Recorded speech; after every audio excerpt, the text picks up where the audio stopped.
कपाल ठीक गर्नु पर्यो। Hello guys, welcome to new blog. ये हाम्रो विक्रम और हामी अहिले जङ्गलमा मङ्गल बनाउँदैछौँ। ए ल पिकनिक खाना भनेर आएको। यार बहुत राम्रो छ यार। और हाम्रा विमल भान्जा ल पूजा पाठ भइयो आज। टाउका राति छन्।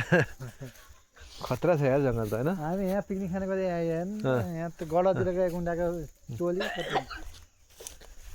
ओहो बोतल हुन् कि तिनी इटा हुन् वहाँ लगेर यहाँ बोतल क्या बियरका बोतल त होला नि यहाँ कहिले पूजा गरेर यहाँ ब्लग हुँदैछ कि अरे यहाँ कति भ्युज आउने नि यता यता ब्लग नेपालमा भ्लग इन्डियामा भ्लग हो।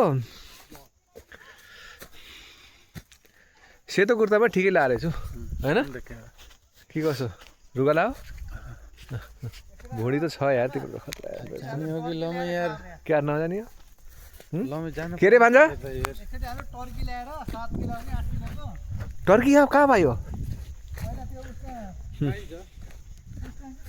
गाइस राम्रो टर्की फार्म खेती गरेको थिए बीचमा महँगो भयो के केदार कहाँबाट ल्यायौँ हामीले केदार कहाँ कुन केदार है पहिला पाले थिए ये तो बालाकोटी का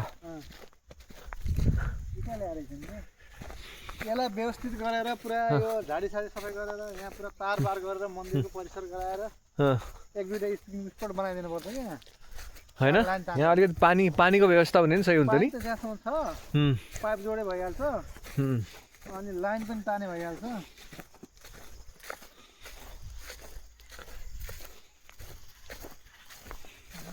किलो बनाएर यहाँ आगो बालेर बसेर चाहिँ मान्छे पिकनिक हो पिकनिक खाने पिकनिकमा यहाँ ननभेज वगैरह बनाउनु पाइन्छ नि मजाले यता त त्यहाँ मन्दिर परिसरमा अलि